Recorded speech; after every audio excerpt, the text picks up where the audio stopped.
რუსეთის ეკონომიკა რეცესიის ზღვარზეა. დასავლური სანქციების მე-18 პაკეტი სპეციალისტების პროგნოზით კატასტროფული შედეგების მომტანი აღმოჩნდება. ისედაც დასუსტებული, სრულმასშტაბიან ომში ჩართული და იზოლირებული აგრესორისთვის. თუმცა არის ერთი მაგრამ.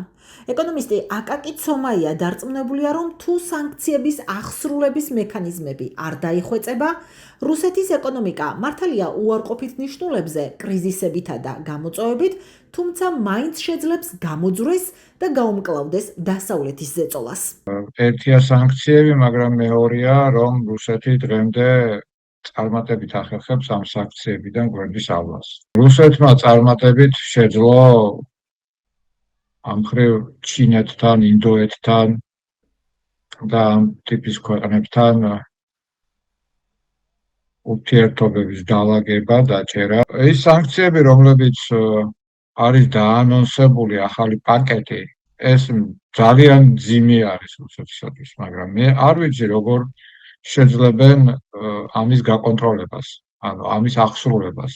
ეგრეთ წოდებული შავი ხვრელების ამოვსებაზე ევროკავშირი მუშაობს. ეკონომიკის საერთაშორისო ანალიტიკოსი გოგიტა სურამელაშვილი დარწმუნებულია, რომ დაახლოებით 2-3 წლიან პერსპექტივაში რუსეთის ეკონომიკაც ისე ჩამოიშლება, როგორც თავის დროზე საბჭოთა ეკონომიკა. ამის ნიშნებს სპეციალისტი უკვე ხედავს. სულ ახლახანს დაიდო ბლუმბერგის სტატისტიკა, რომელმაც თქვა, რომ მაგალითად 2012 წლიდან მოყოლებული, როცა დაიწყო თქვა ომი, დღემდე 50 მილიარდი დოლარის აქტივი არის ჩამორთვეული კერძო რუსულ კომპანიებზე. ეს არის საგანგაშო მაჩვენებელი, ვინაიდან უკვე ვხედავთ, რომ ისინი ვერ აფინანსებენ თქვა ამ ომს, ხო, ხარჯებით, რომელიც შემოდის თქვა ნავთობიდან, გაზიდან და ასე შემდეგ.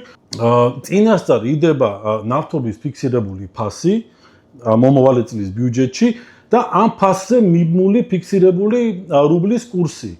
და სწორედ ამან გამოიწვია ის, რომ საერთაშორისო ბაზარებზე და სანქციებიდან გამომდინარე ფასი დაეცა რუსულ ნავთობზე და შესაბამისად რუბლი გამყარდა, ფაქტიურად ორმაგი დარტყმა მიიღო რუსეთის ბიუჯეტმა. ერთი ის, რომ ნავთობიდან თვითონ ანუ რეალიზაციიდან შემოსული თანხები, თქვა, მოაკლდა და მეორე რუსული, თქვა, რუბლი რო გამყარდა, ამან კიდე ცალკე დანაკლისი გამოიწვია.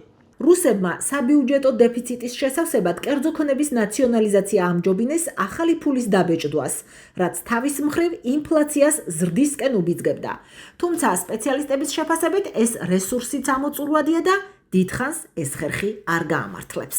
სანქციების მე-18 პაკეტის ფარგლებში იგეგმება რუსულ ნავთობზე სარეალიზაციო ფასის ზედაზღვრის დაწესება. განიხილება $45 ნიშნული ბარელზე. სანქციების ქვეშ მოექცევა ტანკერებიც, რომლებიც რუსულ ნავთობსა და ნავთობპროდუქტს გადაზიდავენ. უკვე წელს ბიუჯეტის დეფიციტმა გადაჭარბა 3 ტრილიონ რუბლს, რაც შეადგენს დოლარებში დაახლოებით $45 მილიარდ.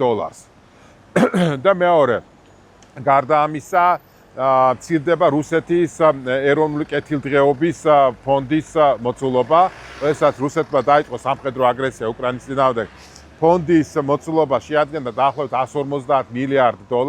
დღეს ის მერყეობს სადღაც 30-35 მილიარდი დოლარის ფარგლებში. ამიტომაც, რა თქმა უნდა, ის კითხვა, რომ მას შემდეგ, რაც რუსეთს ეროვნული კეთილდღეობის ფონდი ამოეწურება, შესაბამისად შედგომში როგორ შეძლებს რუსეთი გამოყოფს თანხები ბიუჯეტის დეფიციტის აღმოსაფხრელად. ბოლო წლებში საქართველომ რუსეთთან ვაჭრობა გააქტიურა. შესაბამისად, თუ ოკუპანტების ეკონომიკა დასუსტდება, ჩვენს ქვეყანას რუსეთიდან საექსპორტო შემოსავლები დააკლდება. სპეციალისტების პროგნოზით დაიკარგება ტვირთნაკადის დიდი ნაწილიც.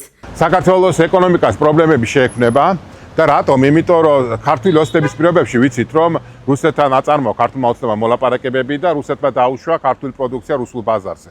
მაგალითად 2014 წელს 2013 წელთან შედარებით ქართული ექსპორტის მოცულობა რუსულ ბაზარზე გაიზარდა 152%. თუ თქვათ რუსეთში თქვათ ეკონომიკური კრიზისი შეიქმნება, ბევრი საწარმო გაკოტრდება, ბუნებრივია ამ შემთხვევაში ქართული ექსპორტის მოცულობა რუსულ ბაზარზე შემცირდება, ის აღნიშნული იმოქმედებს საქართველოს თლიანი შიდა პროდუქტის დაზე.